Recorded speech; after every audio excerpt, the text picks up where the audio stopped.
Hello दोस्तों, आपका स्वागत है हमारे चैनल वीएस हिंदी स्टोरी। मैं एक नई कहानी के साथ हाजिर हूँ। इस कहानी में मैं एक लड़की का किरदार निभा रही हूँ। मेरा नाम कल्पना है। मेरी उम्र 17 साल है। मेरे घर में मैं, मेरी मम्मी और मेरे पापा रहते हैं। मेरे पापा अक्सर काम के सिलसिले से बाहर रहते हैं। एक दिन जब मैं सोकर उठी तो पता चला कि पापा घर आ गए हैं। उनके आते ही मम्मी ने मायके जाने का मन बना लिया। वह मुझे भी अपने साथ ले जाएगी, यह सोचकर मैं मन ही मन खुश हो रही थी। लेकिन वह मुझे अपने साथ नहीं ले गई। मम्मी पापा से यह बोलकर अकेली ही चली गई कि मैं मायके जा रही हूँ। माँ की तबीयत खराब है, मैं 2 दिन के बाद खुद ही आ जाऊंगी। पापा यह सुनकर बहुत ही खुश हुए। उनका रिश्ता भी अजीब था। मम्मी घर पर होती तो पापा बाहर होते और पापा घर पर होते तो मम्मी बाहर होती। मुझ पर क्या बीत रही है, इससे उन दोनों को कोई मतलब नहीं था। वैसे मैं भी इसकी आदी हो गई थी। आदी क्या हो गई थी, अपने आप को समझा लिया था। हाँ, इतना तो जरूर था कि मेरी नज़रों में पापा की छवि मम्मी की छवि से कुछ अच्छी थी। अच्छी क्या, पापा के बारे में मैं कुछ जानती ही नहीं थी। पति पत्नी के बीच की बढ़ती दूरियां बच्चों के लिए कितनी खतरनाक होती हैं, इसका एहसास मुझे अब हो रहा था। मैं एकदम ही अकेली पड़ गई थी। आज मैं दोपहर में ही स्कूल से घर लौट आई। दरवाज़ा खुला हुआ ही था। हाथ में फाइल लिए मैं बरामदे में आई तो जनानी आवाज़ सुनकर चौंक गई। अगले पल ही मैं इस सोच में पड़ गई, मम्मी आज मायके सुबह ही चली गई। यह पापा के बेडरूम में कौन औरत है, मैं यह सोचती हुई बेडरूम की ओर बढ़ गई। खिड़की का दरवाज़ा बंद था। दरवाजे में कुंडी लगी हुई थी। मम्मी पापा का बेडरूम एक ही था। मुझे ज्यादा सोचना नहीं पड़ा कि अंदर का नजारा कैसे देखूं। दरवाजे के उस छोटे से छेद से होकर एक आंख बंद कर दूसरी आंख से मैं अंदर झांकने लगी। पापा एकदम निर्वस्त्र थे और वह महिला जिसे मैं कुछ कुछ पहचानती थी नाइटी गाउन में थी। वह पापा के साथ 1-2 बार घर पर आ चुकी थी।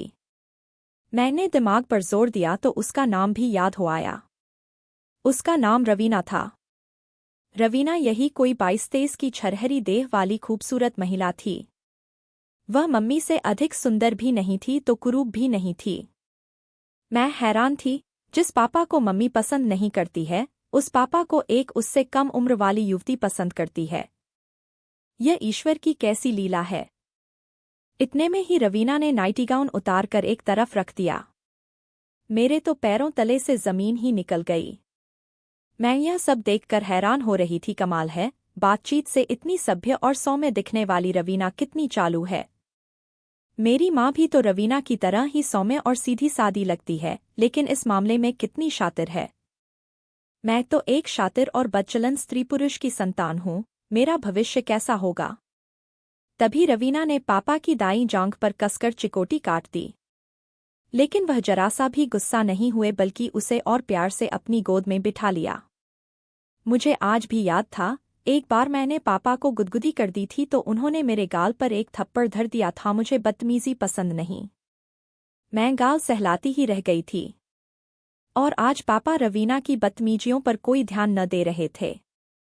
मैं अगले पल ही बुदबुदा पड़ी, क्या व्यक्ति ऐसे नाजुक क्षणों में इतना संवेदन शून्य और सुन्नसा पड़ जाता है कि दांतों और नाखूनों के वार को भी महसूस नहीं कर पाता है। यहीं से मेरे मन के किसी कोने में सेक्स को भोगने की इच्छा ने करवट लेनी शुरू कर दी। मैं सेक्स के इस अलौकिक और आश्चर्यजनक पहलू को पकड़ने की कोशिश करने लगी, पीछे चला गया।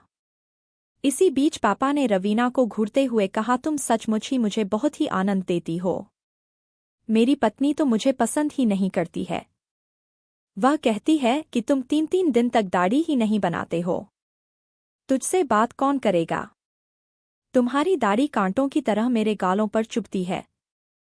रवीना, दाढ़ी तो मेरी आज भी बड़ी हुई है। क्या तुम भी मेरी दाढ़ी से परहेज करती हो। पापा के यह कहते ही रवीना हंसने लगी। डार्लिंग, तुम्हारी पत्नी औरत है या कोई मोम की गुड़िया।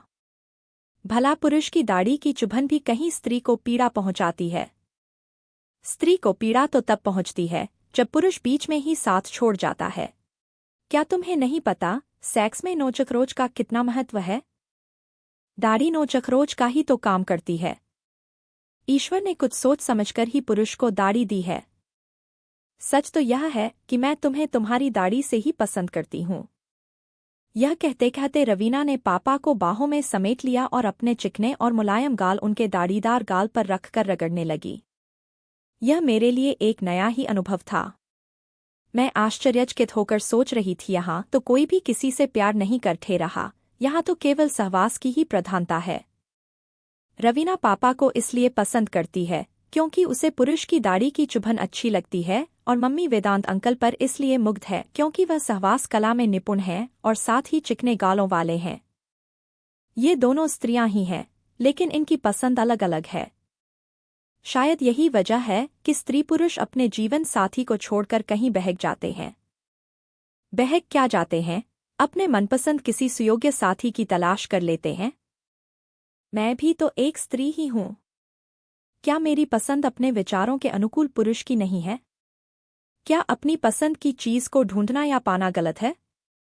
नहीं, पापा, मम्मी, वेदांत अंकल, रवीना आदि सब बहके या भटके नहीं हैं। इन्होंने तो अपनी अपनी पसंद को हासिल किया है। इसी मध्यांतर मैंने देखा, पापा रवीना की देह पर झुकते जा रहे हैं और उनके होंठ रवीना के होंठों को चूमने के लिए मचल रहे हैं।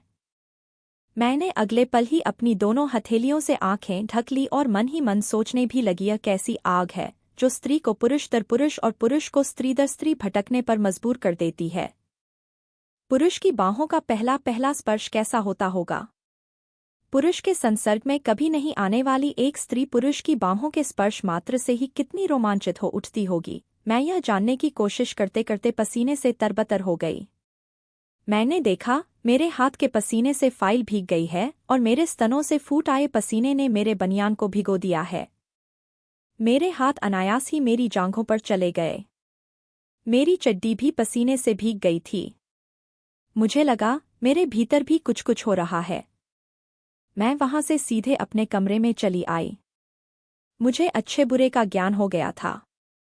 मेरे होंठों से अनायास ही बोल फट पड़े। अब स्थिति मेरे सामने बिल्कुल ही स्पष्ट है। न तो मम्मी दोषी है और न ही पापा दोषी हैं। चरित्रहीन कोई नहीं है।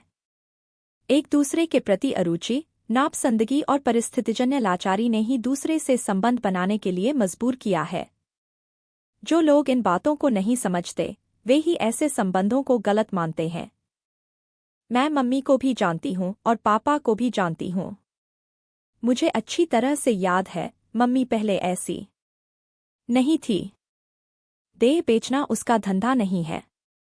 वेदांत अंकल से वह पैसे नहीं ऐंठती है। उसे तो यौनानंद का सुख चाहिए, जो पापा नहीं दे सकते क्योंकि पापा तो रवीना पर मुग्ध हैं। जब प्रकृति के सारे कार्य समय से होते हैं, तो फिर मनुष्य किसी का इंतजार कब तक करेगा? मम्मी जवान है, उसे इंद्रिय सुख चाहिए ही चाहिए। किसी को बच्चलन या चरित्रहीन कहना जितना आसान है, उसको समझना उतना ही कठिन है। एक पुरुष की बाहों से दूसरे पुरुष की बाहों में जाने का सफर कितना दुष्कर होता है। भले ही सहवास के सुखों में वृद्धि हो जाती हो, पर क्या शुरू में दूसरे पुरुष तक पहुंचने में तकलीफ नहीं होती होगी? कितना अपमानित होना पड़ता होगा। मम्मी पापा को नजरअंदाज शुरू से ही करती आ रही है। आखिर कब तक वह अपने प्रति उसकी उदासीनता को ओढ़े रहते? कभी न कभी तो किसी न किसी से तो उन्हें जुड़ना ही था। मैं रवीना की शुक्रगुजार हूं कि उसने पापा को समझा है, और मैं वेदांत अंकल की भी शुक्रगुजार हूं, जिसने मम्मी की पीड़ा को और बढ़ने नहीं दिया है। अगर पापा के जीवन में रवीना नहीं आई होती और मम्मी के जीवन में वेदांत अंकल नहीं आए होते, तो क्या ये दोनों दिमागी रूप से पागल नहीं हो गए होते? इन अवैध संबंधों ने ही तो उन्हें यौनरोगी होने से बचाया है। इतने में ही मेरे विचारों की श्रृंखला टूट गई। पापा दरवाजे में खड़े थे और रवीना उनके पीछे खड़ी थी। मेरे बोलने से पहले ही दोनों मेरे नजदीक आकर बैठ गए। मैंने देखा, दोनों के ही चेहरों पर गजब की ताजगी और आत्मसंतुष्टि थी। मेरे मन में पापा के प्रति कोई मैल भाव नहीं था।